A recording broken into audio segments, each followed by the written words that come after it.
Hello friends, welcome to Jenny Cooks. Friends, நல்லா கமகமன வாசனையோட பாய் வீட்டு vegetable biryani எப்படி செய்யறதுன்னு பார்க்கலாங்க. இது உங்க எல்லாருக்குமே ரொம்ப பிடிக்கும். கண்டிப்பா இந்த பிரியாணி உங்களுக்கு பிடிச்சிருந்தா Facebookலயோ WhatsAppலயோ உங்க ஃப்ரெண்ட்ஸ் கூட ஷேர் பண்ணுங்க. வீடியோ பார்க்குறவங்க நம்ம சேனலை சப்ஸ்கிரைப் பண்ணிருங்க. மறக்காம பக்கத்துல இருக்கிற பெல் பட்டனை கிளிக் பண்ணுங்க. இந்த பிரியாணி வந்து நம்ம எப்பவுமே சமைப்போமே அந்த சாப்பாட்டு அரிசி தாங்க எடுத்திருக்கேன். இந்த டம்ளர்ல 3 டம்ளர் எடுத்திருக்கேன். இது ஒரு 5 பேர் அளவுக்கு தாராளமா சாப்பிடலாம். இதை நல்லா கழுவிட்டு அரை மணி நேரம் ஊற வச்சுக்க போறேன். இப்போ ஒரு குக்கர் அடுப்புல வச்சுக்கோங்க. அதுல 100 ml ஆயில் சேர்த்துக்கோங்க. நீங்க நெய் சாப்பிட்றவங்களா இருந்தா நெய் சேர்த்துக்கோங்க. இதில் 3 பெரிய துண்டு பட்டை நான் சேர்த்துருக்கேன். எனக்கு கொஞ்சம் சின்னதாக இருக்கிறதுனால நான் ஒரு 4-5 சேர்க்குறேன். இது கூட 6 கிராம்பு சேர்த்துக்கோங்க.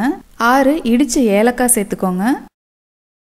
3 பிரியாணி இலை சேர்த்துக்கோங்க. இப்போ இந்த நான் பிரியாணிக்கு போடுற பொருளெல்லாம் 3 டம்ளருக்கு அளவாக நான் போட்டிருக்கேன். 1 டம்ளர் அரிசி 200 கிராம். நான் இப்போ போடக்கூடிய பொருள்லாம் இந்த 3 டம்ளர் அரிசிக்கு அளவான பொருள் சேர்த்துருக்கேன். பெரிய வெங்காயம் 3 பெரிய வெங்காயம் எடுத்துருக்கேங்க. அதை நல்லா ஸ்லைஸ் பண்ணி இது கூட சேர்த்துக்கோங்க. இந்த வெங்காயம் வந்து நல்லா பொன்னிறமாக கோல்டன் நிறமாக வரணும். அந்த அளவுக்கு வந்து நீங்கள் வறுக்கணுங்க. அப்போ தான் வெஜிடபிள் பிரியாணி நல்லா வாசனையோட பாய் வீட்டு பிரியாணி மாதிரியே இருக்கும். பாருங்கள், இந்த அளவுக்கு நல்லா வதக்கிக்கோங்க. கொஞ்சம் டைம் எடுக்கும், ஆனால் இந்த அளவுக்கு நீங்கள் வதக்கி விட்டிங்கன்னா தான் நல்லாயிருக்கும். இது கூட 3 பெரிய தக்காளி நான் சேர்த்துருக்கேன். நீங்கள் ரொம்ப சின்னதாக இருந்ததுன்னா 6 தக்காளி சேர்த்துக்கோங்க. 6 பச்சை மிளகாய் சேர்த்துருக்கேங்க. இது கூட 3 டேபிள் ஸ்பூன் அளவுக்கு இஞ்சி பூண்டு பேஸ்ட், நல்லா திக்கான பேஸ்ட், தண்ணி விடாமல் அரைச்சி இது கூட சேர்த்துக்கோங்க. 3 டேபிள் ஸ்பூன் அளவுக்கு நான் சேர்த்துருக்கேன். இந்த அளவுக்கு சேர்த்திங்கன்னா தான் இந்த பிரியாணி ரொம்ப சூப்பராக இருக்கும். இதெல்லாம் சேர்த்துட்டு நல்லா வதக்கி விட்டுருங்க.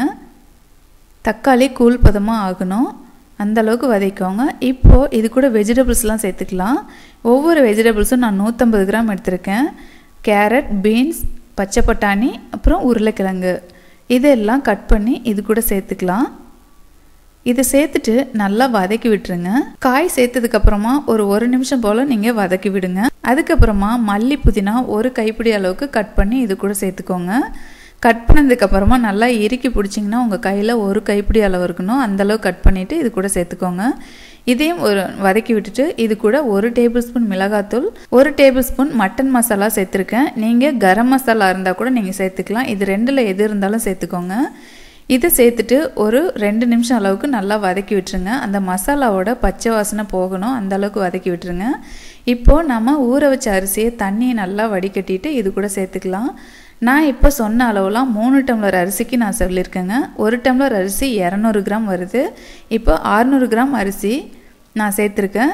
இதுக்கு தேவையான அளவு தண்ணி நான் கொதிக்க வச்சுருக்கேன். 3 டம்ளர் அரிசிக்கு 6 டம்ளர் தண்ணி நல்லா கொதிக்க வச்சு இது கூட நான் சேர்த்துருக்கேன். இதை வந்து தண்ணியை சேர்த்துட்டு நல்லா கலக்கி விட்டுருங்க. கொதிக்க வச்சு சேர்த்திங்கன்னா கொஞ்சம் சீக்கிரமாக செஞ்சிடலாம். இதுக்கு தேவையான அளவு உப்பு சேர்த்துக்கோங்க. இது கூட ஒரு அரை லெமன் சேர்த்துருக்கேன். இது நல்லா பெரிய லெமனுங்க, அதனால் அரை சேர்க்குறேன். உங்கள்கிட்ட சின்ன பழமாக இருந்ததுன்னா 1 லெமன் கூட நீங்கள் சேர்த்துக்கலாம். இப்போ உப்பு எல்லாம் செக் பண்ணிக்கோங்க. இந்த தண்ணியெலாம் நல்லா வற்றி வரணுங்க. அரிசியும் தண்ணியும் சரிசமமான பதத்தில் இருக்கும்போது நம்ம குக்கர் மூடி போட்டுடலாம். அது வரைக்கும் கொஞ்சம் வெயிட் பண்ணுங்கள். ஒரு 5 நிமிஷம் ஆகும். இப்போ பாருங்கள், தண்ணியெலாம் நல்லா ட்ரை ஆயிடுச்சு. இந்த அளவு இருக்கும்போது நம்ம இப்போ குக்கர் மூடி போட்டுடலாம். குக்கர் மூடி போட்டு வெயிட் போட்டதுக்கப்புறமா ஒரு 10 நிமிஷம் வந்து மீடியம் ஃப்ளேமில் வச்சுட்டு நீங்கள் ஆஃப் பண்ணிடுங்க. அல்லது ஒரு விசில் விட்டு கூட நீங்கள் ஆஃப் பண்ணிடுங்க. ஏர்லாம் அடங்கினோடனே குக்கர் மூடி ஓப்பன் பண்ணிங்கன்னா நமக்கு உதிரியான நல்லா கமகமன்னு வாசனையோட பாய் வீட்டு வெஜிடபிள் பிரியாணி ரெடி ஆயிருச்சுங்க. என்கிட்ட பாஸ்மதி அரிசியும் சீரக சம்பாவும் இல்லை, அதனால் நான் வந்து நார்மலாக செய்கிற சாப்பாட்டு அரிசி வச்சு நான் செஞ்சுருக்கேன். கண்டிப்பாக நீங்களும் ட்ரை பண்ணி பாருங்கள். ட்ரை பண்ணிவிட்டு உங்கள் ஃப்ரெண்ட்ஸ் அண்ட் ஃபேமிலி கூட வந்து ஷேர் பண்ணுங்கள். தேங்க்யூ.